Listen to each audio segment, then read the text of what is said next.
बोलिए भारत माता की। पूरा कंपनी बाग भरा हुआ है और आवाज कहां तक जानी चाहिए? और गिरिराज जी तक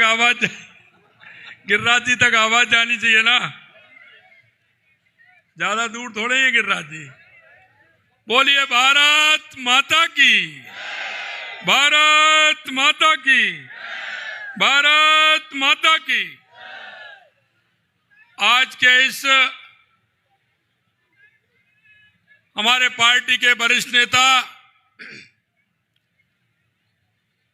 लगातार कई बार राष्ट्रीय मंत्री, राष्ट्रीय महामंत्री रहे,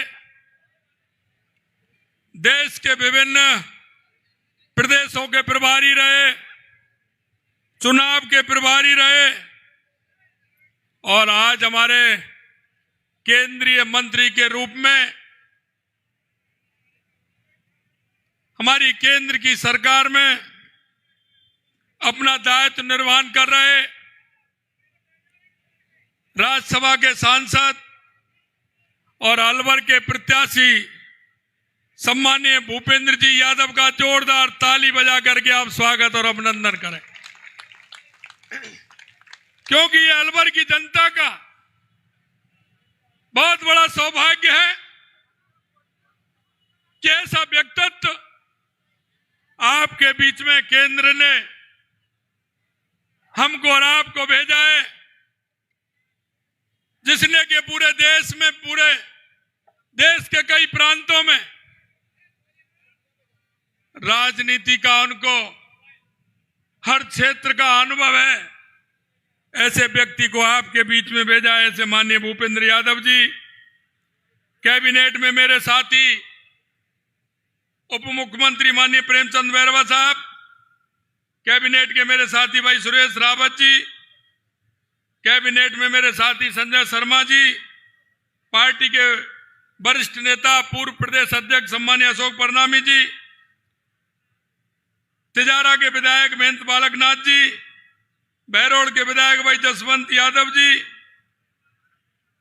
हरियाणा में राज्य मंत्री भाई संजय सिंह जी, जिला प्रमुख बलबीर छिल्लर जी, पूर्व मंत्री हेम सिंह बड़ाना जी, पूर्व विधायक तिजारा मोहम्मद सिंह जी, पूर्व विधायक अलवर बनवारी लाल सिंघल साहब, किशनगढ़ बास के पूर्व विधायक रामेद यादव जी, अलवर ग्रामीण के जयराम जाटव जी, रामगढ़ के ज्ञानदेव आहूजा जी, मुंडा वर्ग विधायक मंजीत चौधरी जी, हमारी लोकसभा के सह प्रभारी लक्ष्मीकांत भारद्वाज जी, लोकसभा के संयोजक संजय नरूका जी, जिला प्रभारी रोशन सैनी जी और पार्टी के हमारे जिला अध्यक्ष अशोक गुप्ता जी, उम्मेद भाया जी,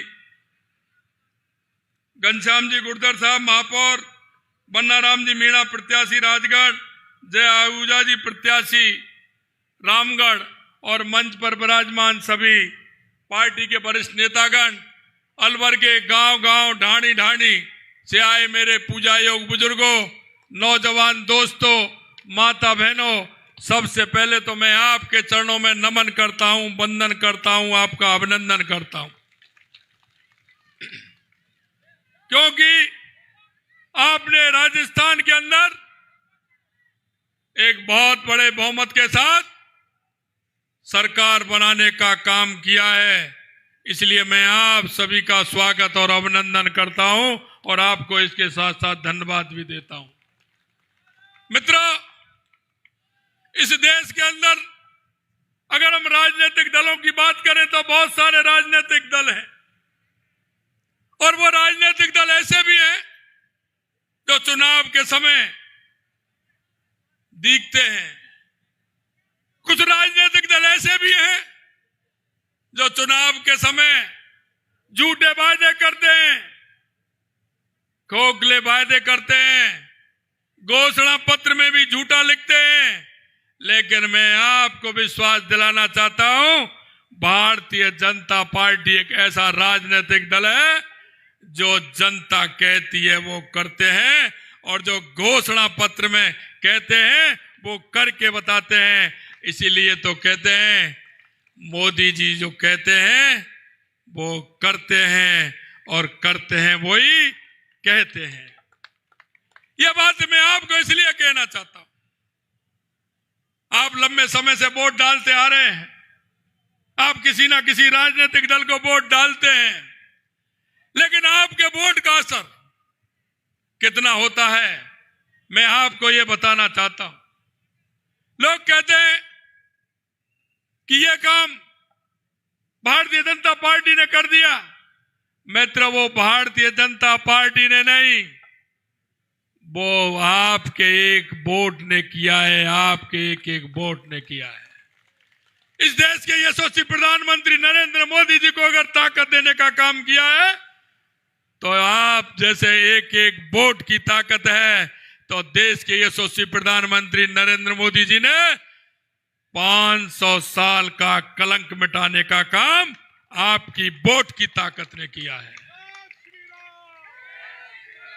अगर 70 साल का वो दंश तो देश के बंटवारे की याद दिलाता था और उसको कहते थे कि धारा 370 हटाओगे तो खून की नदियां बह जाएंगी। मित्रों, मैं कहना चाहता हूं, आपकी उस वोट की ताकत ने धारा 370 हटाने का काम किया और एक बूंद खून के उस जमीन पर नहीं गिरी। ये आपके वोट का कमाल है, ये आपके वोट का कमाल है। मित्रों, मैं कहना चाहता हूं, अगर गरीब कल्याण की योजनाओं के बारे में आपको सोचना है तो आप वो भी ध्यान कर लीजिए। इस कांग्रेस सरकार ने नेहरू जी से लेकर के, इंदिरा जी से लेकर के, राजीव जी से लेकर के, बीच में और आ गए 2-3 लोग, मनमोहन सिंह जी से लेकर के और आज सोनिया जी से लेकर के राहुल गांधी जी भी आप यात्रा निकाल रहे हैं। कभी न्याय यात्रा निकालते हैं। अरे न्याय यात्रा निकालनी थी तो राजस्थान के अंदर जब कांग्रेस की सरकार थी, जब आपको निकालनी थी राहुल जी, जब महिलाओं के साथ अत्याचार हो रहा था और राजस्थान देश के अंदर पहले पायदान पे था, आपको न्याय यात्रा निकालनी थी तो उस टाइम निकालनी थी जब राजस्थान के अंदर महिलाओं के साथ अत्याचार हो रहा था। आपको न्याय यात्रा निकालनी थी तो जब दलितों के साथ अत्याचार हो रहा था, देश के अंदर पहले नंबर पर था राजस्थान। आपने न्याय यात्रा नहीं निकाली। आपको न्याय यात्रा निकाल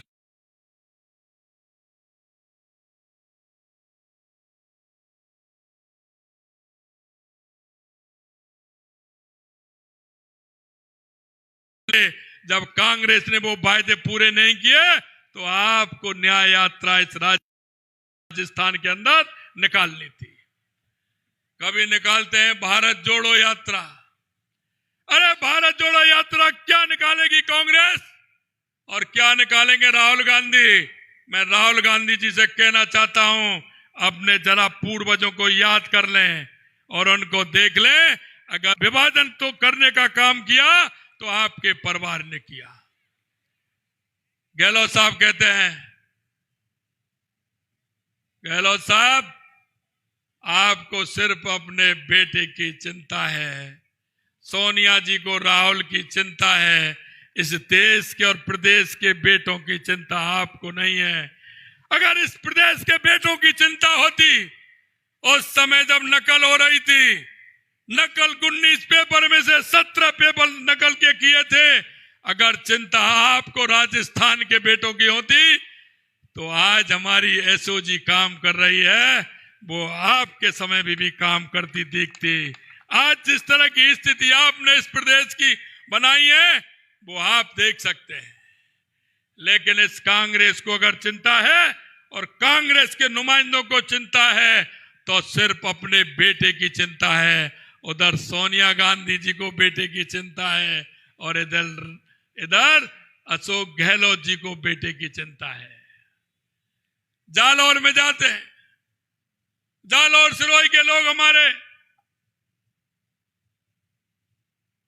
आंध्रा में, आपने बेंगलोर में, चेन्नई में रहते हैं।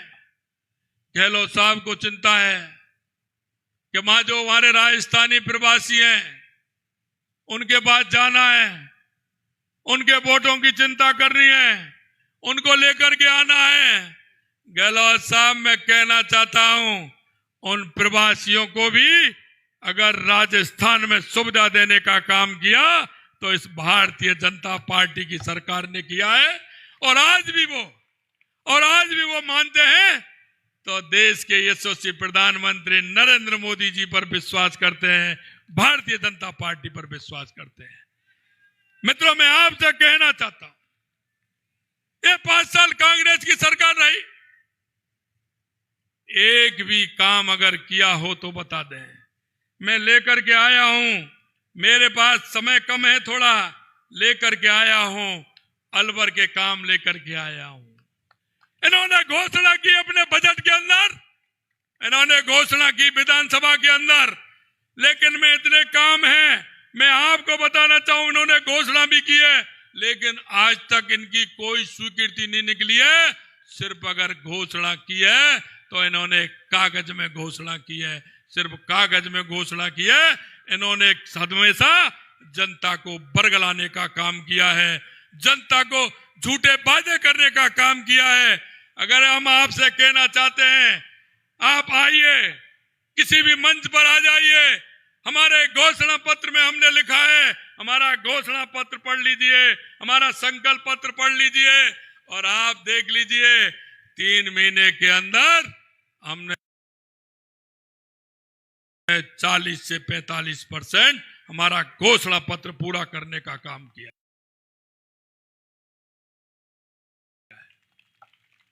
हमने जनता के बीच में कहा था कि युवाओं के साथ जो कुठाराघात हुआ है, युवाओं के साथ जिस तरह से इन्होंने युवाओं को छलने का काम किया है, युवाओं के आंखों में आंसू जिन्होंने लाए हैं, हमने कहा था कि हम SIT गठित करेंगे और एक चाहे कोई कितना भी बड़ा व्यक्ति हो, हम उसको किसी भी कीमत पर नहीं बख्शेंगे। हमने 15 दिसंबर को शपथ ली, 16 दिसंबर को SIT गठित की और आज 65 लोग जेल के भीतर सलाखों में हैं। गहलोत साहब, यही वही SOG है, वही SOG काम कर रही है। आपके जमाने में कहां थी? वही अधिकारी हैं, लेकिन 65 लोगों को गिरफ्तार करने का काम किया है। हमने कहा इस प्रदेश हमारा शक्ति और भक्ति का प्रदेश है, हमारा शांति का प्रदेश है। यह गैंगवार हमारे प्रदेश में कोई जगह नहीं है गैंगवार के लिए। लेकिन लोग आते थे, उद्योगपतियों को फोन करते थे, धमका करके जाते थे, कहीं कहीं गोली चला के जाते थे, गैंगवार होती थी। हमने कहा यहां हम नहीं होने देंगे, किसी भी प्रकार की गुंडागिर्दी हम यहाँ नहीं चलने देंगे। हमने एंटी गैंगस्टर फोर्स का निर्माण किया और हम कहना चाहते हैं राजस्थान के अंदर कि भी किसी भी गैंगस्टर का या किसी गुंडे की अशांति राजस्थान के अंदर नहीं चलेगी। राजस्थान के अंदर चलेगा तो कानून का राज चलेगा, कानून का राज चलेगा, ये हम बताना चाहते हैं। मित्रों, मैं आपसे कहना चाहता हूं, क्योंकि मेरे को दूसरे स्थान पर भी जाना है, करौली मुझे पहुंचना है। हमने जो वायदे किए हैं, एक एक करके हमने वायदा पूरा किया है। 3 महीने के अंदर हमने किसानों से वायदा किया था कि किसानों की सम्मान निधि बढ़ाने का हम काम करेंगे। 6,000 रुपए हमारे देश के यशस्वी प्रधानमंत्री नरेंद्र मोदी जी किसान सम्मान निधि देते थे। पहली किस्त 2,000 की बढ़ा करके हमने 8,000 रुपए करने का काम पहली कैबिनेट के अंदर हमने किया है। और यही नहीं, यही काम किया है। पिछली बार केंद्र की सरकार बार बार पत्र लिखती थी कि सम्मान निधि में जो ऐसे लोग हैं जिनके पिताजी का देहावसान हो जाए, उनके पुत्रों को जो दाखिला खारिज होता है, उनका नामांतरण खुलता है, उसकी सूची हमें भिजवा दीजिए।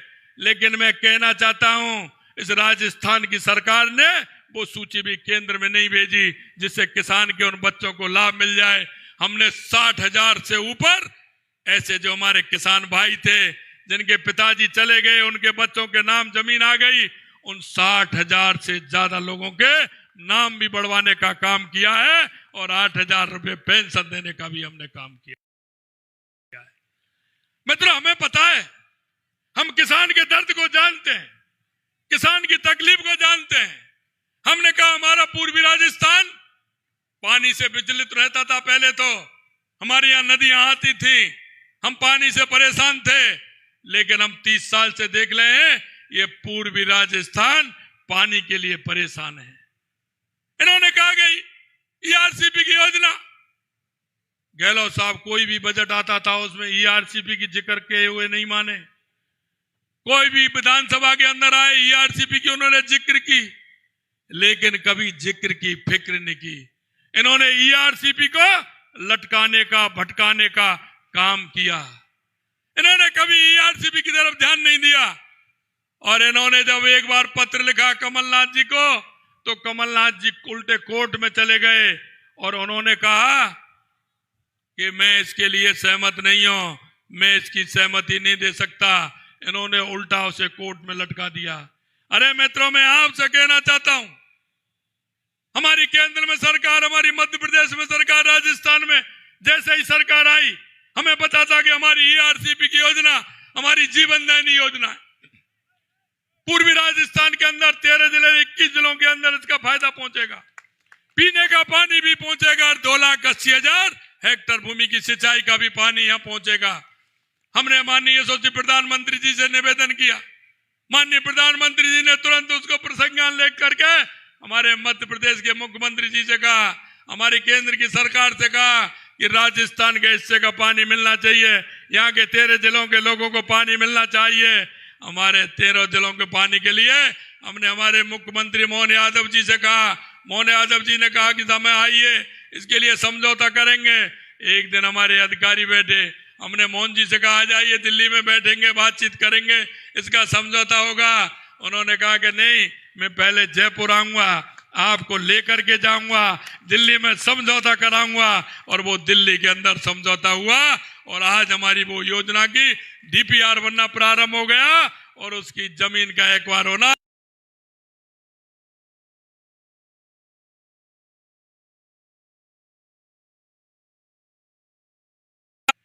ये भारतीय जनता पार्टी की सरकार है और जो आपसे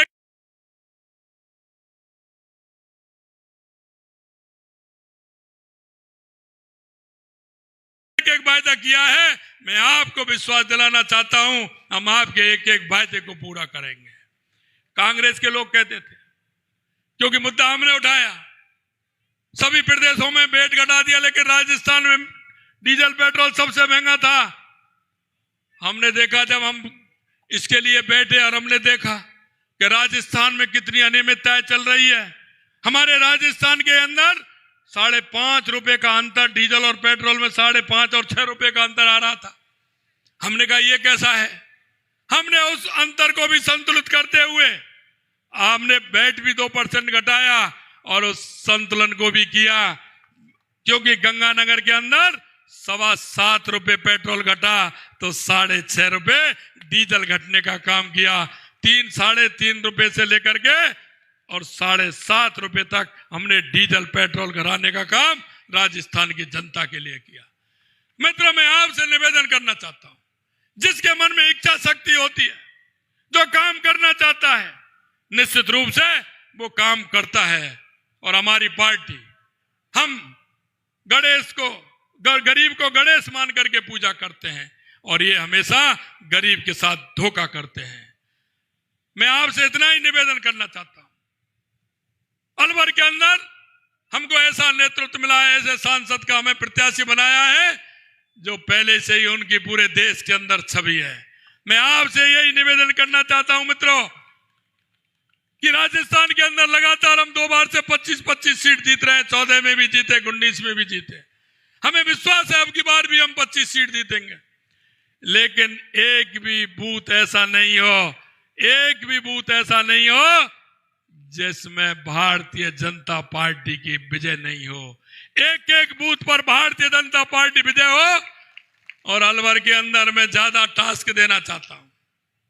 मुझे पता है ये राठ का एरिया है और ये राठ के लोग जब ठान लेते हैं तो इनका कोई कुछ नहीं बिगाड़ सकता। ये राठ की धरती है और राठ के लोग जब प्रतिज्ञा करते हैं तो उसे पूरी करके रहते हैं। यहां से कम 6 लाख वोटों से ज्यादा माननीय भूपेंद्र यादव जी को आपको जिताना है। और मैं कहना चाहता हूं आपसे कि अलवर ने अब तक चुने होंगे, लेकिन जब भूपेंद्र यादव जी को चुनोगे तो आप ही अपने आप में कहोगे कि हम तो इतना बड़ा काम करने वाले एक सांसद के रूप में नहीं, जो आज आप देख रहे हैं उसी रूप में जब देखेंगे। मैं आपसे यही कहना चाहता हूं मित्रों, हमको एक एक बूथ पर जाना है। एक एक बूथ पर जाते हुए हमें भारी बहुमत से 6 लाख वोटों से ज्यादा हमें माननीय भूपेंद्र जी को जिताना है। ऐसा मैं आप सभी से निवेदन करना चाहता हूं। आज आप इतनी बड़ी संख्या में आए, एक साथ इतने दर्शनों का लाभ मेरे जैसे छोटे कार्यकर्ताओं को मिला है। मैं आप सभी को पुनः नमन करता हूं, वंदन करता हूं और आप सभी का धन्यवाद करता हूं। भारत माता की, भारत माता की, भारत माता की। कौन जा रहा है? भारत माता की, भारत माता की,